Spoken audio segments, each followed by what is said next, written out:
Azim writer college Jaipur के YouTube channel पर आपका स्वागत है। फ्रेंड्स, आज हमारे पास जो टॉपिक है वो टॉपिक है wiring diagram of inverter AC. यानी आजकल जैसे आप देख रहे हो कि मार्केट में इन्वर्टर एसी का जो है ज़्यादा ही प्रचलन बढ़ता जा रहा है। तो इसके अंदर हम आपको ये बता रहे हैं कि एक्चुअली में इन्वर्टर एसी के अंदर जो है दो प्रकार की पीसीबी होती है। एक आपकी कंट्रोल पीसीबी होती है, दूसरी होती है इन्वर्टर पीसीबी होती है। एक्चुअली में क्या होता है, जो कन्वर्टर जो पीसीबी होती है इसको एक प्रकार से मैन पीसीबी के नाम से भी जाना जाता है, और दूसरी जो इन्वर्टर जो पीसीबी है इसको कंप्रेसर पीसीबी के नाम से भी जाना जाता है। इसके अलावा जो आपके जो कंट्रोल जो पीसीबी होती है ये इंडोर यूनिट में लगी होती है, और ये आपका जो इन्वर्टर जो पीसीबी होती है ये आउटडोर यूनिट में लगी होती है। एक्चुअली में ये जो ब्लॉक डायग्राम जो बनाया जा रहा है वो आपके स्प्लिट एयर कंडीशनिंग का बनाया गया है। तो साथियों, मैं आज आपको जो है इसके बारे में कंप्लीट आपको जानकारी दूंगा। आप इस वीडियो को ध्यान से देखें और समझें, और कोई भी अगर इससे संबंधित कोई आपकी क्वेरी वगैरह हो तो आप जो है आप कमेंट बॉक्स में कर सकते हैं, जिससे कि मैं आपको पढ़कर उसके बारे में आपको आगे नेक्स्ट वीडियो में आपको उसका जवाब मैं दूंगा। तो फ्रेंड्स, आप जैसे देखिए कि ये जो कंट्रोल पीसीबी है, इस कंट्रोल पीसीबी से जो लगे जो आउटपुट जो कनेक्शन है, जैसे आपकी इन्वर्टर पीसीबी है, इस इन्वर्टर पीसीबी से जो आउटपुट में जो कनेक्शन लगे हुए हैं उस कनेक्शंस को हमने इसमें दर्शाया गया है। ठीक इसी प्रकार से जो कंट्रोल पीसीबी है इससे भी जो आउटपुट में जितने भी कनेक्शंस लगे हुए सामान या पार्ट्स या डिवाइस जो लगा हुआ इसको हम इसमें दर्शाया गया है। तो फ्रेंड्स, जैसे देखिए आप, ये हमारे पास जो मेन सप्लाई होती है, तो मेन सप्लाई के अंदर क्या होता है कि आपके तीन वायर होते हैं। एक तो अर्थिंग का वायर होता है, एक न्यूट्रल का वायर होता है, और एक आपका ऐसा लाइन का वायर होता है। तो ये AC 220 या 230 वोल्ट की सप्लाई आती है। तो सबसे पहले क्या होता है कि आपकी सप्लाई टर्मिनल्स पे दी जाती है, और टर्मिनल्स के बाद में फिर ये जो सप्लाई है जो आपके पास जो लाइन है, जैसे आप देख रहे हैं लाइन है, ये लाइन आपके पास आपकी क्या होता है कंट्रोल पीसीबी में आती है। तो ये जो लाइन जो सप्लाई है जिसको अपन फेज वायर के नाम से भी जानते हैं, ये फेज जो होगा वो आपके पास क्या होगा, इसमें एक पावर रिले होगा। जो पावर रिले के क्या होगा कि ऑन ऑफ जो स्विच जो लगा हुआ उसके एक सिरे पे आपकी क्या होगा, ये इनपुट सप्लाई हो जाएगी। जैसे ये देखिए आप, ये इनपुट सप्लाई हो गई। उसके बाद में आपके दूसरा न्यूट्रल है, तो न्यूट्रल का वायर भी आपके इस पीसीबी के अंदर आ जाएगा, और तीसरा वायर जो आपके अर्थिंग है, अर्थिंग वायर भी आपके पास इस पीसीबी में आ जाएगा। उसके अलावा जो पीसीबी जो होती है इस पीसीबी को भी ग्राउंड कर दिया जाता है। तो फ्रेंड्स, जैसे ही ये सप्लाई जब अंदर आती है तो क्या होता है कि इसके अंदर एक पावर सप्लाई होती है, PS यानी पावर सप्लाई होती है। इस पावर सप्लाई में जैसे ये न्यूट्रल और ये आपके जो फेस आ रहा, ये सप्लाई इस पावर सप्लाई के अंदर आती है।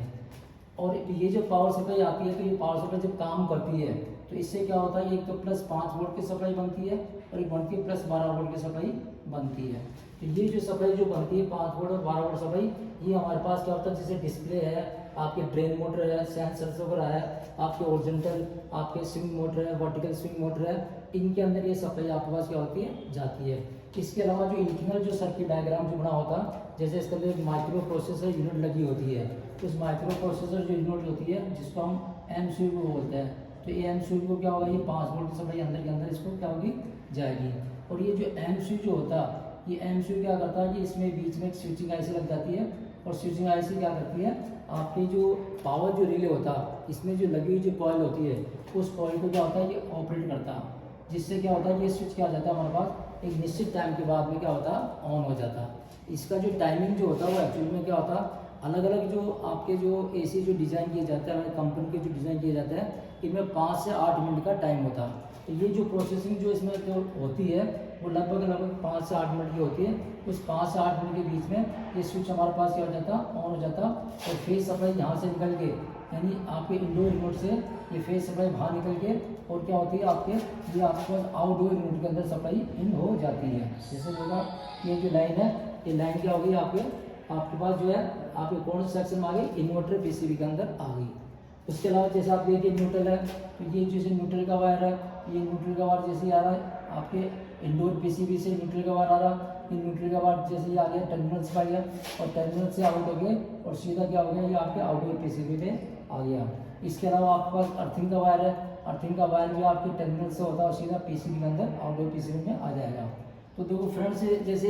इंडोर यूनिट में तो 3 बार का, जैसे आपने देखा कि 3 बार इसमें कनेक्ट हो रहा है, लेकिन आउटडोर यूनिट के अंदर क्या होगा कि आपके पास जो है आपके 4 वायर जाएंगे, यानी आपके जो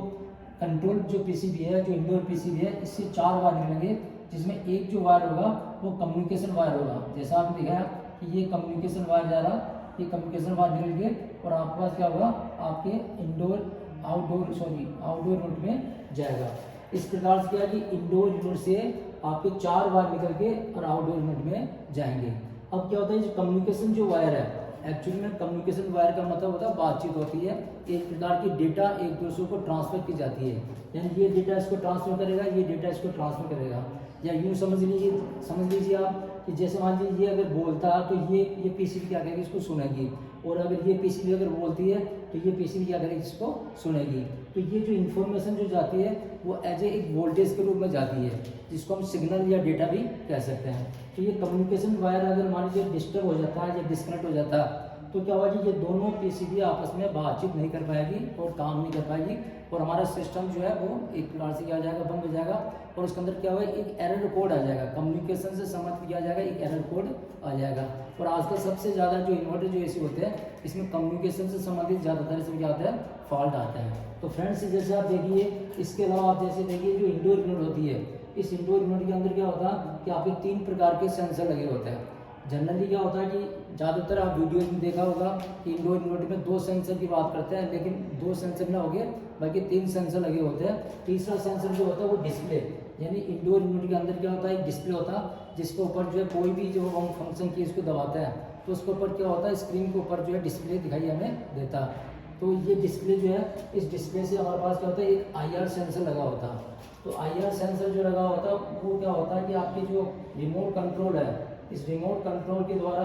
जो भी हम फंक्शन देते हैं, जो भी हम स्विच को दबाते हैं, किसी भी प्रकार का हम ऑपरेटिंग सिस्टम को काम में लेते हैं, तो क्या होता है, ये रिमोट कंट्रोल के द्वारा जो आउटपुट जो होती है वो IR सेंसर पे जाती है। तो इस IR सेंसर को क्या होता है कि 5 वोल्ट की सप्लाई आपका जो डिस्प्ले सर्किट में जाती है, और डिस्प्ले सर्किट से क्या होता है 5 वोल्ट की सप्लाई आपकी IR सेंसर पे आती है। और IR सेंसर क्या करता है कि इस इंफॉर्मेशन को जो रिमोट कंट्रोल के द्वारा जो इंफॉर्मेशन प्राप्त की है उसको क्या करता है, ये आपके डिस्प्ले सेक्शन पे आपके पास भेजता है। तो इस प्रकार से एक तो हमारे पास IR सेंसर हो गया, उसके अलावा फिर 2 प्रकार के सेंसर और लगे होते हैं, जिसमें कोई एयर सेंसर बोलते हैं या फिर बोलते हैं रूम सेंसर बोलते हैं। तो एयर सेंसर या रूम सेंसर का काम क्या होता है कि जो AC जो स्प्लिट AC होती है, उसका जो इंडोर यूनिट होता, जिस कमरे में लगा होता, तो उस कमरे का जो टेम्परेचर जो होता उसको ये क्या करता, सेंस करता, और सेंस करके क्या करता, ये आपके पास जो इंडोर यूनिट को देता, और इससे इंडोर यूनिट को पता चलता कि कमरे का आपका जो टेम्परेचर है कितना मात्रा में है। इसके बाद में दूसरा आपके पास होता कॉइल सेंसर। कॉइल सेंसर का मतलब होता कि ये जो आपके जो इंडोर यूनिट है, इस इंडोर यूनिट के अंदर क्या होता है, एक एवापोरेटर लगा रहता, इस एवापोरेटर के साथ क्या होता है, एक कॉइल सेंसर लगा रहता। तो ये कॉइल सेंसर जो होता है वो हमेशा पाइप टाइप का होगा, अर्थात कॉपर टाइप का होगा, जबकि आपके जो रूम सेंसर जो है वो बिना पाइप टाइप का या बिना कॉपर का बना हुआ होगा। तो ये जो आपके एवापोरेटर सेंसर या जो कॉइल सेंसर है, ये क्या होता है कि जो आपके इंडोर यूनिट में जो लगी हुई जो एवापोरेटर होती है, इस एवापोरेटर में कितनी मात्रा में कूलिंग हो रही है, उस कूलिंग की सूचना क्या करता, ये आपके पास जो है आपके कंट्रोल पीसीबी को देता है, जिससे कि आपको कंट्रोल पीसीबी को आपके एवापोरेटर का टेम्परेचर का मालूम पड़ जाता है। इसके साथ ही क्या होता है कि आपके जो है इंडोर यूनिट के अंदर जो होती है, किसी इंडोर यूनिट के अंदर क्या होता है, आपके पास एक स्विंग मोटर लगी होती है। तो ये स्विंग मोटर क्या करती है कि जो इसके अंदर जो ग्रिल लगी होती है, उस ग्रिल के द्वारा क्या करती है कि जो भी एवापोरेटर के द्वारा जो कूलिंग की गई जो आपकी एयर जो होती है उसको पूरे रूम के अंदर क्या करती है, सर्कुलेट करने का कार्य करती है। तो किसी में तो क्या होनी क्या होती है, वर्टिकल होती है, तो वो जो इसके फ्लैप जो होते हैं, ग्रिल के जो फ्लैप होते हैं वो ऊपर से नीचे क्या करते हैं, वर्टिकल टाइप के अंदर एयर को क्या करते हैं, आपके फ्लो करते हैं। लेकिन किसी आपके जो एयर कंडीशनर जो होता है उसके अंदर ओरिजेंटल की भी होती है, तो उसमें फ्लैप क्या होता है, ओरिजेंटल में भी आपके मूवमेंट करता है, जिससे कि ओरिजेंटल में और वर्टिकल में यानी कुल मिला के पूरे कमरे में आपके एयर, आपकी जो फ्रेश जो एयर है या कूलिंग जो एयर है वो आपके पास कमरे में पहुंच जाए, ये इनका कार्य होता है। तो फ्रेंड्स जैसे आपको मैंने बताया कि ये जो आपके जो इंडोर यूनिट है, इस इंडोर यूनिट के अंदर ये जो है ये इलेक्ट्रॉनिक सेक्शन से संबंधित ये पार्ट लगे हुए हैं, और ये इलेक्ट्रॉनिक्स से संबंधित ये पीसीबी होती है, ये चाहे कंट्रोल पीसीबी हो चाहे इन्वर्टर पीसीबी हो। इसके अलावा जो मैकेनिकल जो पार्ट होता है वो इस ब्लॉक डायग्राम में या वायरिंग डायग्राम में नहीं दर्शाया गया है। ठीक है फ्रेंड्स, इसके अलावा फिर अपन चलते हैं कि जैसे मान लीजिए आपकी आउटडोर यूनिट आ गया, तो आउटडोर यूनिट में क्या होता है, जैसे ही आपकी कम्युनिकेशन सिग्नल आता तो ये क्या होती है, ये पीसीबी आपके एक्टिव होती है। तो ठीक उसी प्रकार से क्या होता है, जैसे इसमें न्यूट्रल आ गया, जैसे इसमें लाइन आ गया, न्यूट्रल आ गया, तो इसके अंदर भी क्या होती है, पावर सप्लाई होती है। और पावर सप्लाई जैसे ही ऑन होती है, सप्लाई जाती है और ये ऑन होती है, तो ये भी क्या करती है, 5 वोल्ट की सप्लाई और 12 वोल्ट की सप्लाई क्या करती है, डिजाइन करती है, तैयार करती है। तो इस 5 वोल्ट और 12 वोल्ट की सप्लाई से इसके अंदर जो लगा हुआ जो सर्किट है, जो जैसे इसमें भी क्या होता, एक आपके एमसीयू लगा हुआ रहता, तो उस एमसीयू को कार्य करने के लिए भी 5 वोल्ट की सप्लाई दी जाती है। और बाकी इसके अंदर सेक्शन में जो भी इलेक्ट्रॉनिक डिवाइसेज वगैरह लगे होते हैं, वो इसमें क्या होता है, ऑपरेट होते हैं 5 वोल्ट सप्लाई पे और 12 वोल्ट सप्लाई पे। इसके अलावा आप देख सकते हैं कि इसके अलावा इसके अंदर जो है एक आपके कंप्रेसर लगा रहता है। तो कंप्रेसर जो होता है वो आउटडोर यूनिट से लगा होता है, या आपके आउटडोर पीसीबी होती है, तो आउटडोर यूनिट से जो लगा हुआ जो कंप्रेसर जो होता है वो एक प्रकार का इन्वर्टर कंप्रेसर होता है, जिसके अंदर क्या होता है, बीएलडीसी मोटर लगी होती है। तो बीएलडीसी मोटर जो लगी होती है, इनके सिरों को हम यूवीडब्ल्यू के नाम से जानते हैं। तो यूवीडब्ल्यू ये 3 टर्मिनल्स होते हैं, तो इस तीनों टर्मिनल्स के ऊपर क्या होता है, यूवीडब्ल्यू पर क्या होता है कि आपके ये जो है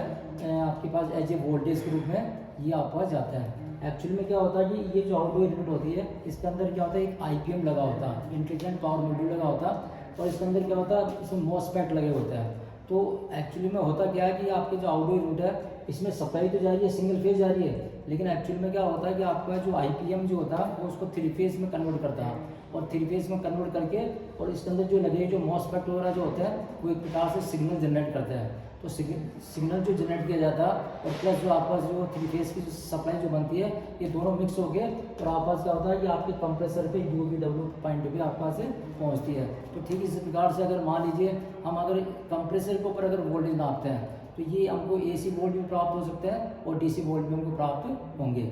तो इसके अलावा क्या होता है कि इसके अंदर एक जो है कंडेंसर लगा हुआ होता है, जो कंडेंसर जो होता है वो क्या करता है, हीट को एक्सचेंज करता है। तो हीट को जब एक्सचेंज करता है तो उसकी हीट को एक्सचेंज करने के लिए, उसको कूलिंग करने के लिए क्या होता है, उसके साथ एक फैन मोटर लगी होती है। तो ये फैन मोटर जो लगी हुई है, जैसे देख रहे हो आप, ये कंडेंसर कूलिंग फैन मोटर है, कंडेंसर कूलिंग फैन मोटर ये लगी होती है। तो जनरली क्या होता है, ये आपका जो पीजी मोटर के रूप में भी होती है, और आजकल के जो लेटेस्ट जो आपके जो इन्वर्टर जो ऐसे आ रहा है, उनमें आपके यूवीडब्ल्यू टाइप की मोटर भी लगी होती है। तो ये फैन जब चलता है तो ये सप्लाई किससे मिलेगी, आपको आउटडोर यूनिट से मिलेगी। इसके बाद में इसके साथ क्या होता है कि आपकी जो आउटडोर यूनिट होती है, इसमें 3 प्रकार के सेंसर लगे होते हैं। पहला सेंसर होता है एम्बिएंट सेंसर। एम्बिएंट का मीन्स का मतलब होता है परिवेश होता है, या फिर क्या होता है आपके पास जो भारी वातावरण जो होता है, उस भारी वातावरण के अंदर जो टेम्परेचर जो बना होता है, उस टेम्परेचर का क्या होता है कि ये उसको क्या करती है, सेंस करती है, और सेंस करके और भारी वातावरण के टेम्परेचर को सेंस करके और क्या करती है, ये आपकी पीसीबी को देती है। एक्चुअल में ये जो सेंसर जो होगा वो आपके कंडेंसर फैन मोटर कंडेंसर के फिन्स के आगे ये लगा हुआ रहेगा, और ये भी क्या होगा, एक प्रकार से बिना कॉपर का बना हुआ रहेगा, बिना मेटल का बना हुआ रहेगा। और ये क्या करता है कि बाहर के सेंसर बाहर के जो टेम्परेचर को सेंस करके, और ये क्या करता है सीधा आपके जो आउटडोर यूनिट को भेजता रहता है। इसी प्रकार से हमारे पास दूसरा सेंस होता है कंडेंसर पाइप सेंसर। तो कंडेंसर जो होता है, उस कंडेंसर के जो आउटपुट जो सिरा होता है, उसकी जो पाइप होती है, उस पाइप के ऊपर क्या होता है, ये एक प्रकार का कॉपर का या मेटल टाइप का ये आपके सेंसर बना होता है, और उसमें आपके कंडेंसर के पाइप के अंदर ये लगा हुआ होता है। एक्चुअली में ये जो कंडेंसर पाइप जो सेंसर है, ये क्या करता है कि जो कंडेंसर से जो आपका जो आउटपुट जो गैस जो होती है, वो लिक्विड में बनी या नहीं बनी या कितनी मात्रा में बनी, इसके उसके टेम्परेचर को क्या करता है, ये सेंसर सेंस करता है कि आपके कंडेंसर के द्वारा जो गैस जो है लिक्विड में कन्वर्ट हुई या उसमें कुछ मॉइस्चराइज रह गई, उसकी सूचना क्या करता है, ये आपके पास जो है आपके जो है आउटडोर यूनिट को भेजता है। तो उससे क्या होता है कि अगर ओवर हीटिंग से संबंधित अगर स्थिति बनती है, तो क्या होगा कि हमारे पास जो आउटडोर यूनिट है, वो आउटडोर यूनिट क्या करेगी, उसको क्या करेगी, आपके पास मतलब कंप्रेसर को स्टॉप कर देगी, और एक प्रकार से एरर कोड जो है डिस्प्ले पे आपके पहुंच जाएगा, आ जाएगा। ठीक उसी प्रकार से एक होता है discharge temperature sensor. Discharge temperature sensor जो होता है वो एक्चुअल में डिस्चार्ज जो पाइप होती है, उस पाइप से जुड़ा रहता, और ये भी एक प्रकार से कॉपर टाइप का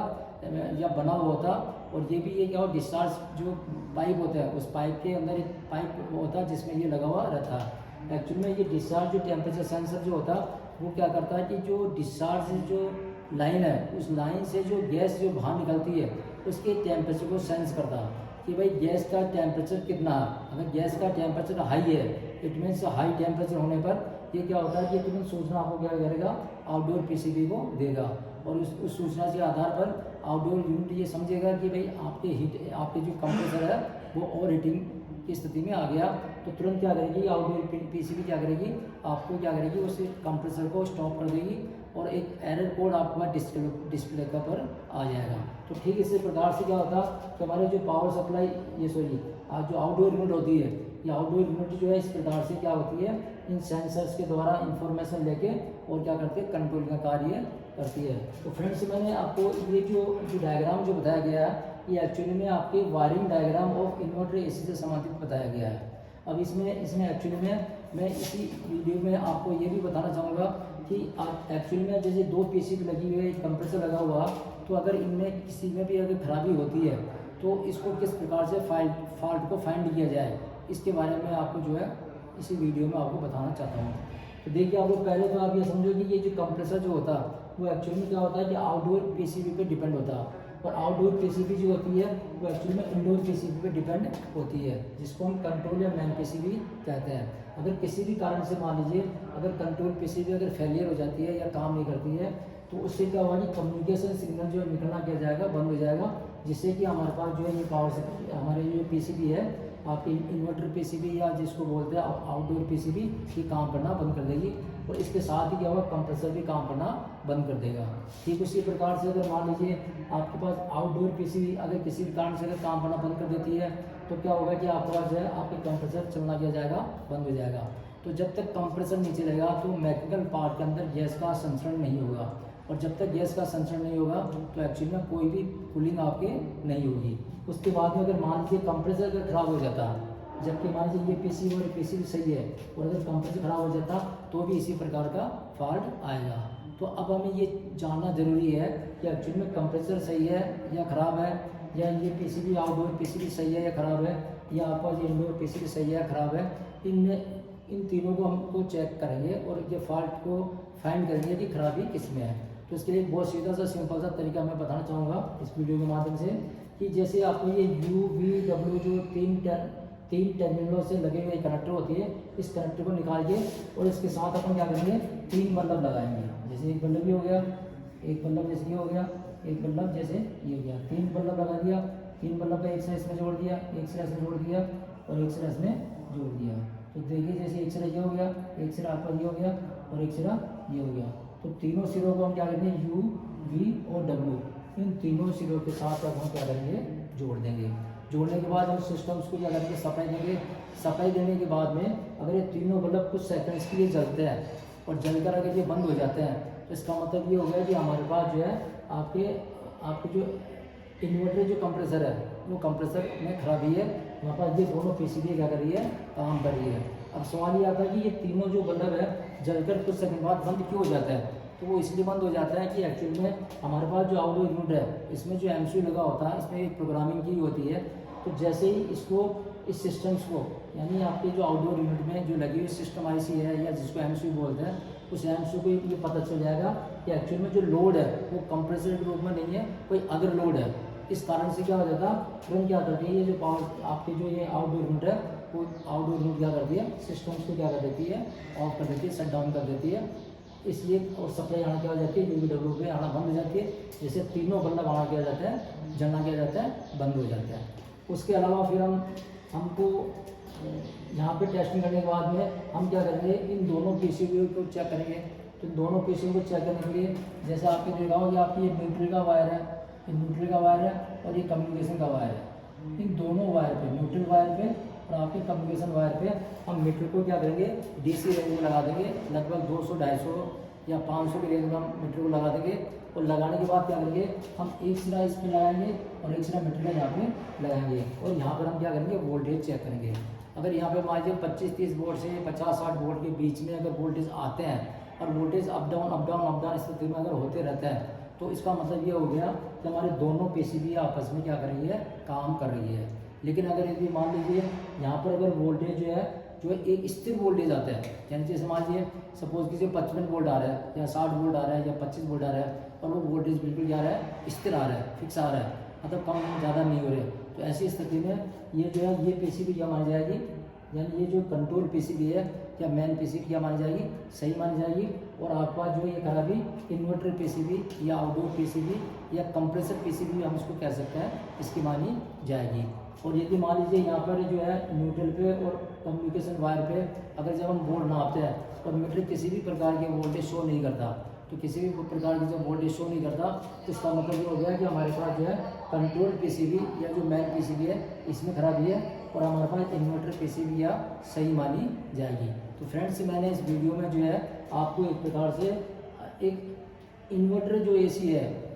उस इन्वर्टर एसी की वायरिंग डायग्राम मैंने आपको इसमें बताया है। फ्रेंड्स इसके अलावा मैं आपको बताना चाहूँगा कि मैं अजमेर ITI कॉलेज हमारे जो जयपुर में है और पिछले 37 वर्षों से ये चल रहा और पिछले 37 वर्षों से हम विभिन्न प्रकार के यहाँ टेक्निकल कोर्सेज कराते हैं। हम यहाँ पर 2 प्रकार के कोर्स कराते हैं, एक तो हम यहाँ पे शॉर्ट टर्म कोर्स कराते हैं और एक कराते हैं हम यहाँ पे लॉन्ग टर्म्स के कोर्स कराते हैं। लॉन्ग टर्म्स के जो कोर्सेज जो हम कराते हैं वो एक्चुअली में ITI कोर्सेज होते हैं जो कि आपका 2 वर्ष के होते हैं, जिसमें हमारे पास 2 ट्रेड है, एक इलेक्ट्रीशियन ट्रेड है, एक mechanic refrigeration and air conditioning trade है। और ये 10वीं पास के आधार पर होती है और जो एडमिशन होते हैं वो जुलाई, अगस्त और सितंबर में होते हैं। दूसरे हमारे पास जो कोर्सेज यहाँ पे होते हैं वो कोर्सेज है शॉर्ट टर्म कोर्सेज है। तो आज वर्तमान में अगर हम देखा जाए तो हमारे पास यहाँ पे मोबाइल फ़ोन रिपेयरिंग है, उसके अलावा LED LCD रिपेयरिंग है, उसके अलावा कंप्यूटर सॉफ्टवेयर हार्डवेयर है, इसके अलावा आपके पास फ्रिज है, AC है, RO है, माइक्रोवेव है, वॉशिंग मशीन है और मोटर वायरिंग है, हाउस वायरिंग है, AC PCB रिपेयरिंग है और CCTV कैमरे है और आपके पास और भी अन्य प्रकार के हम कोर्सेज कराते हैं।